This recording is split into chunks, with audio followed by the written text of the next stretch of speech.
Hello everyone. आज मैं तुम लोगों को कुछ इंपॉर्टेंट बताने जा रहा हूँ। सामने 2 महीने के अंदर ही एग्ज़ाम आने वाले हैं नवंबर में। जिनका भी एग्ज़ाम नवंबर में है, क्या अभी इस मुकाम पर रैंक लाना पॉसिबल है? क्या आज 2 महीने भी नहीं बचे हैं एग्ज़ाम के लिए, बल्कि आज का दिन और एग्ज़ाम के टाइम को मैं मिला लूँ तो कुछ 2 महीने 5 या 6 दिन निकल के आएंगे total, including the exam period. तो क्या इसमें रैंक लाना संभव है? क्या हाँ, संभव है, लेकिन रैंक लाने के लिए कुछ बेसिक चीज़ों का होना बहुत ज़्यादा ज़रूरी है। बिना उसके रैंक नहीं आ सकता। सीक्रेट भी क्या है वो भी मैं बताऊंगा, पर पहले जो बेसिक चीज़ें हैं वो आप समझ लो। फर्स्ट ऑफ ऑल तो रैंक ज़रूरी नहीं कि फर्स्ट अटैम्प्ट में आए। अगर मैंने मेरे आंखों के सामने एक ऑफिस में एक लड़का था, मतलब जब मैं ऑफिस में काम करता था, नाफ़ी नाम था उसका, नाफ़ी उमर, फर्स्ट अटैम्प्ट में फेल और सेकेंड अटैम्प्ट में ऑल इंडिया रैंक 4। तो रैंक आप सेकेंड अटैम्प्ट या थर्ड अटैम्प्ट में भी ला सकते हो, ठीक है। रैंक के लिए जो एकदम 2 बेसिक कंडीशन होती है वो ये होती है कि दोनों ग्रुप आपने एक बार में क्लियर किए और 55% कम से कम आया है। उसके बाद तो डिपेंड करता है कि पूरे इंडिया का रिजल्ट कैसा है, कट ऑफ कैसा है, तब डिसाइड होता है। दूसरी बात आपको ये समझना है, रैंक लाने का मतलब भारत में टॉप 10 या टॉप 50 स्टूडेंट्स होना नहीं है। क्यों सर? रैंक जाती है 1 से लेके 50 तक, लेकिन 1, 2, 3 के बाद जितने भी स्टूडेंट्स का रैंक आता है ना, आप देखते हो इट इज़ शेयर्ड बिटवीन 2 और 3 और 4 स्टूडेंट्स। तो मतलब अगर कोई स्टूडेंट का रैंक 19 आ रहा है तो वैसे 2-4 जन होंगे, रैंक 50 आ रहा है तो वैसे तो 8-10 जन होंगे जिनका रैंक 50 है। तो कुल मिला के आप समझ लो 250, 250 से 300 स्टूडेंट्स होते हैं जिनका रैंक जाता है, ठीक है। तो you have to be in that top 250 and 300 students in India, तब आपको रैंक मिलेगी। Rank is relative, it is not absolute. मतलब ये डिपेंड करता है कि आप जिस टर्म में बैठ रहे हो उस टर्म में जितने भी स्टूडेंट्स बैठे हैं एग्ज़ाम देने, उनकी परफॉर्मेंस कैसी थी। एक स्टूडेंट जिसका एग्ज़ाम में इस बार मान लो कि ऑल इंडिया 10 रैंक आया है, कोई गारंटी नहीं कि वो अगली बार एग्ज़ाम देगा तो वापस उसका ऑल इंडिया 10 रैंक आएगा। आ भी सकता है, बढ़िया भी आ सकता है, कम भी आ सकता है। It depends on the entire lot of students that is appearing in that particular term, because आपको उस पर्टिकुलर टर्म में भारत के टॉप 250 से 300 स्टूडेंट्स में शामिल होना पड़ेगा, तब आपको रैंक आएगा, वरना नहीं आएगा, ठीक है। तो ये रैंक की कुछ बेसिक बातें हैं जो आप समझ लो। नेक्स्ट, हम सब जानते हैं कोई भी बड़ा काम करना है तो हार्ड वर्क चाहिए, मतलब रैंक लाना है तो हार्ड वर्क चाहिए। बट हार्ड वर्क अगर देखा जाए ना तो pretty much everyone is doing. 19-20 का ही फ़र्क होगा, सब कोई हार्ड वर्क कर रहे हैं। एग्ज़ाम का टाइम है, सब कोई सारा टाइम लगा के पढ़ाई करते जा रहे हैं। सब ने क्लासेस अटेंड किए टीचरों की, चाहे ऑनलाइन चाहे ऑफलाइन, जैसे भी क्लासेस कंप्लीट किए हैं। तो क्लासेस के साथ टीचरों के नोट्स मिले हुए हैं, तो नोट्स भी रेडी हैं पूरे, वही पढ़ने हैं। थोड़े बहुत शॉर्ट बनाने हैं अपने तो बात अलग है, वरना टीचरों का नोट्स रेडीमेड अवेलेबल है। और सारे स्टूडेंट्स प्रेटी मच सीरियस होते हैं, लास्ट के 2 महीने में पढ़ाई करते रहते हैं। दिन में 10-12 घंटा निकल ही जाता है। But that is not the secret. Secret is consistency. Consistency मतलब अपने इमोशंस को कंट्रोल रखना। जब आप पढ़ते हो ना, कोई दिन जब आपका बहुत अच्छा बीतता है तब आप ज़्यादा प्रोडक्टिव होते हो, पर किसी दिन आपके मन के हिसाब से जो आपने प्लान बनाया अगर वो आप नहीं कर पाते हो तो आपका मोराल गिर जाता है। और जब मोराल गिरता है तो वो 2 दिन बर्बाद कर देता है। 2 दिन तक लगातार या तो मतलब रोते रोते पढ़ोगे या आउटपुट बहुत कम होगा। वैसा अगर रैंक में जाना है तो you have to put yourself, your state of mind in a very high orbit. आपका माइंड ऑलवेज हाई ऑर्बिट पे रहना चाहिए, ठीक है। मतलब डेली आप मशीन की तरह लगातार पढ़ते जा रहे हो 12-12 घंटे, और आप इमोशंस को अपने ऊपर हावी होने नहीं दे रहे हो। इसका क्या मतलब है? इसका मतलब है अगर तुमसे कहीं स्क्रू अप हो गया, स्क्रू अप मतलब सपोज तुमने कोई चैप्टर प्लान किया था 2 घंटे पढ़ने के लिए और 2 घंटा नहीं 4 घंटा 5 घंटा लग गया, तो उससे तुम्हारा मोराल डाउन नहीं होता। सिमिलरली अगर तुमने कोई चैप्टर के लिए 2 घंटा प्लान किया था और जल्दी हो गया 1 घंटे में, तो तुम्हारा मोराल हाई भी नहीं हो रहा। You are in a constant temperament. तुम्हारा जो टेम्परामेंट है ना वो बहुत ज़्यादा ऐसे नहीं कर रहा है। तो मतलब बहुत ज़्यादा खुश नहीं हो रहे हो, बहुत ज़्यादा दुखी भी नहीं हो रहे हो। तुम चीज़ों को न्यूट्रली ले रहे हो और अपना मेहनत करते जा रहे हो so that your mind is in a constant high orbit state. Why are we talking about this mind का high orbit state? High state of mind जो होता है ना, अगर आप उसमें हो तो आपका कॉन्फिडेंस हाई रहता है।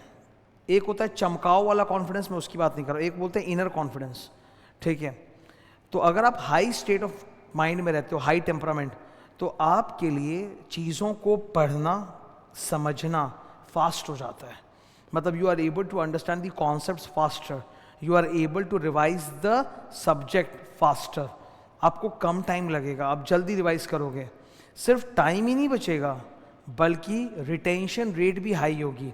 रिटेंशन रेट मतलब you will not easily forget things, you will be able to remember those concepts, those sums का approaches for a longer period of time.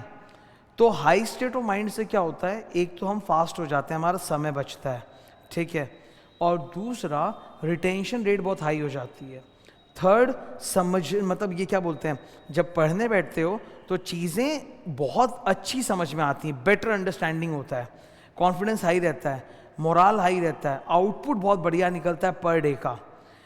जो रैंकर्स होते हैं वर्सेस वो स्टूडेंट जिनका रैंक मिस हो जाता है 10 मार्क्स से 20 मार्क्स से, उन स्टूडेंट्स के मेहनत में बहुत ज़्यादा फर्क नहीं होता, पर जो उनको आगे जाके करियर में फ़ायदा या नुकसान होता है वो बहुत ज़्यादा होता है। सोचो कि आपका रैंक छूट जाए 10-20 मार्क्स से, सिर्फ 10-20 मार्क्स से, बहुत फ़र्क पड़ जाएगा, बहुत फ़र्क पड़ जाएगा करियर में। रैंकर के लिए सारे दरवाजे खुले रहते हैं, जहाँ सीवी डालेंगे वहाँ से कॉल आएगा। चांसेस है कि इंटरव्यू भी क्रैक कर देंगे, because the interviewer has a pre disposition कि भाई इसका रैंक है तो इसका एकेडमिक स्ट्रांग होगा, तो उसको एकेडमिक क्वेश्चंस भी उतने नहीं पूछे जाएंगे, या पूछे जाएंगे तो भी फ़र्क नहीं पड़ता, क्योंकि रैंक कन्विंस कर रहा है ऑलरेडी। तो रैंकर के लिए बहुत, जो कॉर्पोरेट लैडर है ना, थोड़ा मतलब शॉर्ट हो जाता है, और वहीं तुम्हारे लिए वो कॉर्पोरेट लैडर लंबा हो जाएगा। तो रैंकर्स और जो मिस कर रहे हैं उनमें ज़रा सा फ़र्क है, और वो ज़रा सा जो फ़र्क है ना, वो है high state of mind. You have to have remain for 2.5 months, जब तक आपका एग्ज़ाम ख़त्म नहीं हो जाता, you have to constantly be in that high state of mind. मैं समझा रहा हूँ इस चीज़ को, जो लोग नहीं समझ रहे समझो। I am a teacher by profession, और मेरी ऐसी अभी मतलब पढ़ाते पढ़ाते, और मेरा जो स्ट्रगल है और मेरा जो एक एंथुसियाज़म है इतना ज़बरदस्त होता है मेरे काम के प्रति, कि ऑलमोस्ट 365 डेज तक आई am in a high state of mind.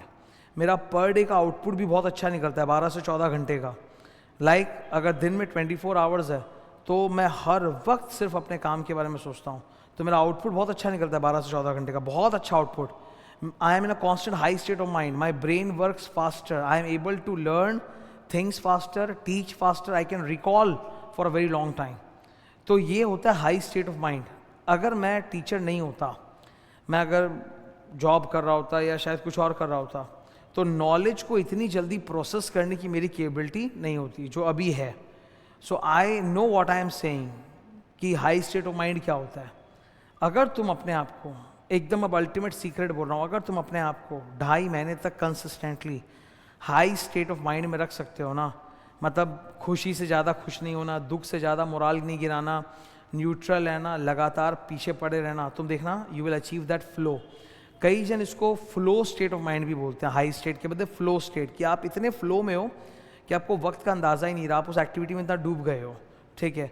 But मैं ऐसा मानता हूँ कि इट्स नॉट फ्लो, मतलब ये जो 2.5 महीना है इसमें फ्लो नहीं आएगा। फ्लो तब आता है जब आप एक ही चीज़ करते रहो, और इस 2.5 महीने में आपको सारे सब्जेक्ट्स पढ़ने हैं, हर तरह का आपको बार बार अपना माइंड ऑसिलेट करना है। सो फ्लो में तो नहीं आओगे, बट हाई स्टेट में ज़रूर आ सकते हो कि आउटपुट डेली का कंसिस्टेंटली बहुत अच्छा निकल रहा है। This high state of mind will differentiate between the rankers and the other students जो पास कर गए या जिन्होंने रैंक को थोड़े नंबर से मिस कर दिया। हम सब रैंक लाना चाहते हैं, कौन नहीं चाहता, क्योंकि रैंक से दरवाजे खुलते हैं हर जगह के। आपको जैसा जॉब प्रोफाइल चाहिए, जिस कंपनी में जॉब चाहिए, वो आपको मिल जाता है, आपके सिलेक्शन आसानी से हो जाते हैं। वो रैंक काफ़ी समय तक आपको हेल्प करता है, पर सबसे ज़्यादा इनिशियल स्टेज में काम आता है rank. After a point of time rank की वैल्यू ख़त्म हो जाती है, फिर लोग सिर्फ आपका जो करंट एक्सपीरियंस, जो आपकी जॉब प्रोफाइल है, वही देखते हैं। तो रैंक का जो इनकैशेबिलिटी वो शुरू में बहुत ज़्यादा रहता है, बट येस, अगर स्टार्टिंग स्टेप ही बहुत ज़्यादा हो तो आगे तरक्की भी फास्ट मिलती है।